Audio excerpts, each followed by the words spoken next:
स्योकचॉल के डैड चांगसू से बात कर रहे होते हैं कि वो स्योकचॉल का ध्यान रखे, उसे ज्यादा काम का प्रेशर ना दे। जब चांगसू उन्हें नए कपड़े लेने के लिए पैसे देते हैं तो वो मना कर देते हैं। उन्हें अपने किए पे पछतावा होता रहता है और अपने बेटे के लिए बुरा फील करते हैं। वही स्योकी स्योक्योंग को बताती है कि आज कीहोंग डायरेक्टर की बेटी के साथ डेट पे चलने के लिए तैयार हो गया था, जिसकी वजह से वो बहुत अपसेट है।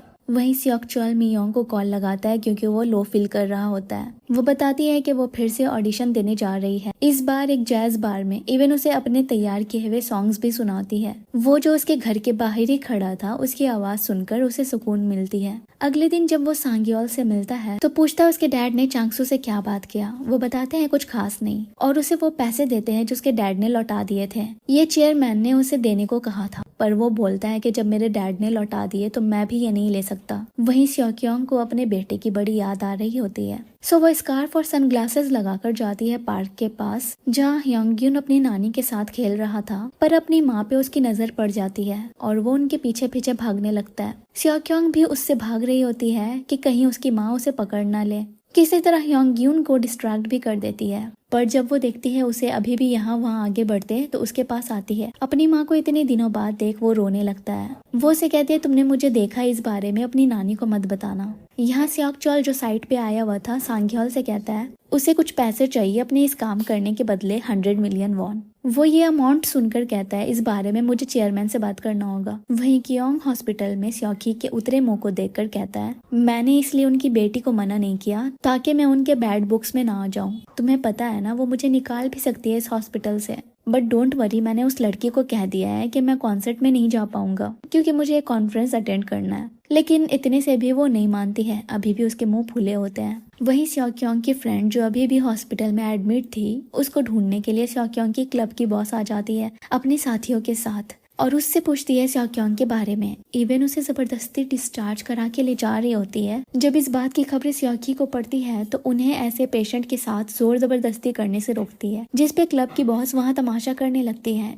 इतना चिल्ला चिल्ली होते सुन कीहोंग बाहर आता है और उन्हें जाने को कहता है, लेकिन वो बदमाश उसे ही धक्का देकर गिरा देते हैं। तो स्योकी भी उनके सर पे इतने जोर से मारती है कि दोनों आदमी जमीन पे, और कीहोंग भी सिक्योरिटी को बुलाकर सबको वहाँ से ले जाने को बोलता है। स्योकी के सूजे फॉरहेड पे मरहम लगाते हुए कहता है ऐसा आइंदा से मत करना, तुम्हारा सब कुछ खूबसूरत है पर फॉरहेड ज्यादा हसीन है। ये सुन वो भी पिघल जाती है और दोनों में पैचअप हो जाता है। यहाँ सांग्योल चेयरमैन से कहता है कि स्योकचॉल को 100 मिलियन वॉन चाहिए। वो हाँ बोल देते हैं क्योंकि वो तेहुन की तरह स्योकचॉल को भी पैसों की वजह से नहीं खोना चाहते थे। यहाँ तेहुन जियोनो को सब तैयार करने को कहता है। फिर वो देखता अपनी मरी हुई बहन की तस्वीर। दरअसल जब उसने चांगसू से पैसे मांगे और उन्होंने नहीं दिए, वो अपनी बहन की सर्जरी के लिए ही मांगे थे और पैसों के ना होने की वजह से उसकी बहन मर गई। इवन जब चांगसू और सांग्योल उसकी बहन की फ्यूनरल पे आए तब उसने उन्हें वहाँ से चले जाने को भी कहा। इवन फ्यूनरल हॉल में तोड़फोड़ भी कर दी। उस गैंग में वो बस स्योकचॉल की इज्जत करता और बस वही उसे एक सही आदमी लगता। वो भी ये सब काम छोड़ने वाला था, लेकिन चांगसू ने ऐसा करने नहीं दिया और अब वो ऐसा हो गया कि उसके बाद उसने चांगसू के गैंग को छोड़कर खुद की गैंग बना ली।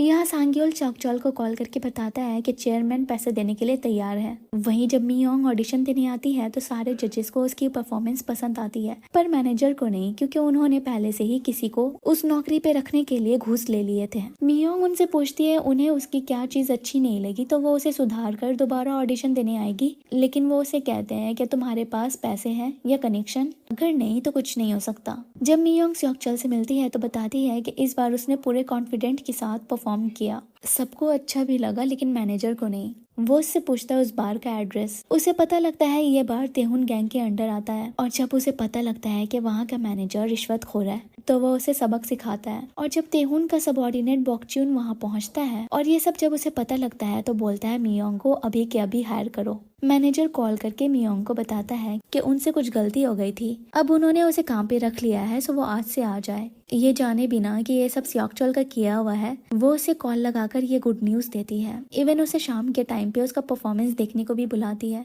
स्योकचॉल अभी कीहोंग और गियोंग के साथ खाना खाने आया हुआ था और बताता है कि उसकी अब गर्लफ्रेंड है मियोंग। वो लोग भी मियोंग को जानते हैं क्योंकि उन्हें पता था दोनों के बारे में कि दोनों एक दूसरे को कितना लाइक करते थे।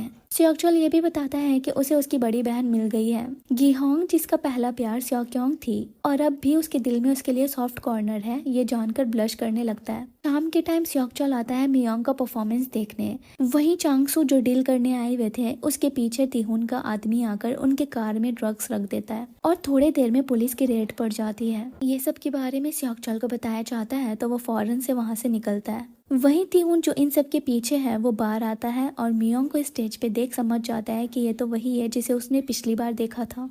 उसकी प्यारी सी आवाज और गाने सुनकर मैनेजर को बुलाकर उसका नाम पूछता है और उसे हायर करने पे शाबाशी देता है। जाते हुए उसे बोलता है इसे कल से मैं फ्रंट स्टेज पे देखना चाहता हूँ और मियोंग को देने के लिए कुछ पैसे भी देता है। यहाँ स्योकचॉल आया है पुलिस स्टेशन। दरअसल चांगसू को नारकोटिक्स वाले ने अरेस्ट कर लिया है क्योंकि उन्हें उनकी कार में ड्रग्स मिले थे। सांग्योल उसे बताता है कि पक्का किसी ने उन्हें फंसाया है और इसके पीछे जरूर तेहुन ही है। वहीं शिफ्ट खत्म हो जाने के बाद मैनेजर मियोंग को पैसे देकर बताता है कि चेयरमैन को वो बहुत पसंद आई और कल से मेन स्टेज पे गाने वाली है। स्योकचॉल को भी वो ये बताती है कि कस्टमर्स ने उसके गाने को पसंद किया है, इवन वो कल से मेन स्टेज प्रमोट हो जाएगी। वो उसे कॉन्ग्रेचुलेट करता है। घर पे आकर अपने डैड से कहता है कि वो चांगसू की गैंग छोड़ने वाला है। अगले दिन उसके डैड देगी के घर जाते हैं बॉयलर ठीक करने। वहीं वो बताते हैं स्योकचॉल के डिसीजन के बारे में और ये भी कि वो उसके इस फैसले से कितना खुश है।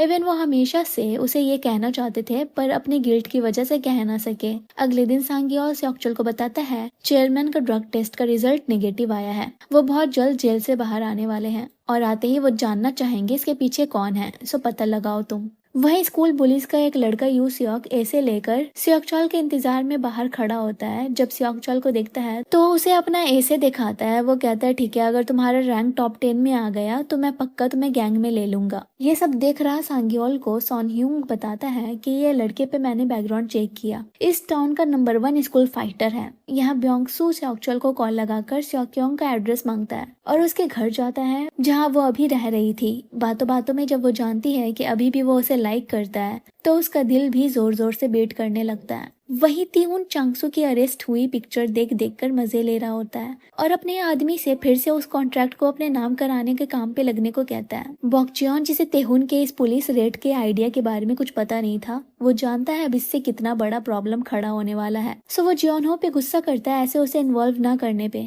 वहीं कैबिन में बैठा तिहुन जिसने मैनेजर से मिहोंग के बारे में जानकारी मांगी थी, वो उसे उसका यूट्यूब चैनल के बारे में बताते हैं और वो सर्च करके सब्सक्राइब भी कर देता है और उसके सॉन्ग्स मुस्कुराते हुए सुनने लगता है। यहाँ मियोंग सियोकी को उधार के पैसा लौटा देती है। सियोकी बहुत क्यूरियस होकर उससे उसके और उसके भाई के बीच क्या चल रहा है उस बारे में पूछती है। वो बताती है अभी बात वहाँ तक नहीं पहुँची जैसा वो सोच रही है। उसके बाद सियोकी उसे बताती है कि उसका भाई ऐसा नहीं होता अगर वो स्कूल से एक्सपेल नहीं होता। वो बताती है ये तब हुआ जब तुमने स्कूल ट्रांसफर किया था, तब उसने दूसरे स्कूल जाकर बहुत तोड़ फोड़ किया था। अगर ऐसा नहीं होता तो शायद उसकी लाइफ अलग होती और उसे ड्रॉप आउट नहीं होना पड़ता। ये सुन उसे याद आता है कि ये वही स्कूल के बच्चे थे जिन्होंने उसे बुली किया था और वो यहाँ से चली गई। वो उसे कॉल लगाकर पूछती है इस बारे में तुमने मुझे पहले क्यों नहीं बताया। वो बोलता है ये सब बीती बातें हैं, मैं मिलता हूँ तुमसे आज शाम। यहाँ ब्योंगसू हॉस्पिटल आता है उस रोज के डैश कैम देखने जब वो बदमाश आए थे ताकि वो उन्हें पकड़ सके, सो डैट स्योक्योंग का इनसे पीछा छूटे।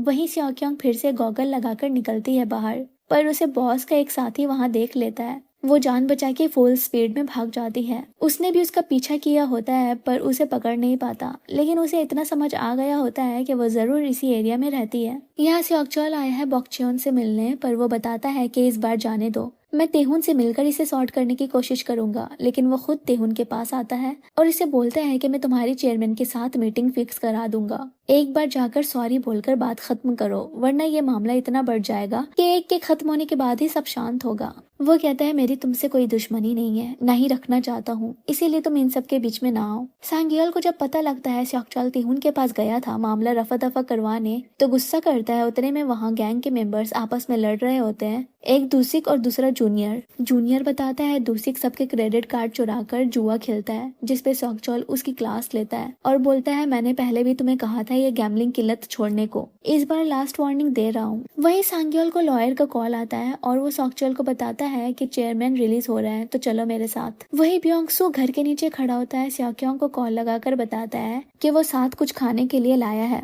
वो बोलती है अभी मत अंदर आना जब तक कहूँ नहीं, सो डैट वो अपना हुलिया सही कर सके। उतने में वो देखता है एक आदमी को जो स्योक्योंग के बारे में लोगों से पूछ रहा होता है। फिर उसे याद आता है ये तो उनमें से एक है जो हॉस्पिटल आया था। तो उसे बोलता है मुझे पता है ये कहाँ है, चलो मैं तुम्हें ले चलता हूँ। मैसेज करके स्योक्योंग से कहता है उसे अभी अर्जेंटली कहीं जाना होगा। वो जो लिपस्टिक लगा रही थी पोंछ लेती है और सोचती है ये मैं क्या कर रही थी। ब्योंगसू उस आदमी को हथकड़ी लगाकर उसके ठिकाने ले जाता है और सबको कहता है कि स्योक्योंग ने जितने पैसे उनके लिए हैं वो भूल जाए और दोबारा उसे ढूंढने की कोशिश ना करे, वरना वो उन सबको ऐसे गैम्बलिंग क्लब चलाने के जुर्म में अरेस्ट कर लेगा। बॉस डर के मारे कहती है ठीक है हम ऐसा नहीं करेंगे अब। वहीं जेल से आने के बाद भी चांगसू स्योक्चल को बैठा कर रखते हैं और उसे मियोंग से मिलने जाने का वक्त हो गया था। सो वो उसे मैसेज करके बताता है कि उसे लेट हो जाएगा। वहीं मियोंग जिसने स्योक्चल के लिए सीट भी बुक कर ली थी उसके परफॉर्मेंस का वक्त हो जाता है और वो मैसेज भी नहीं देख पाती। गाना शुरू करती है कि तभी तेहुन भी आ जाता है। यहाँ चांगसू को पता लगता है कि कॉन्ट्रैक्टर ने डील कैंसिल कर दिया, तो स्योक्चल को अंदर बुलाकर तिहुन को खत्म करने का काम देते हैं।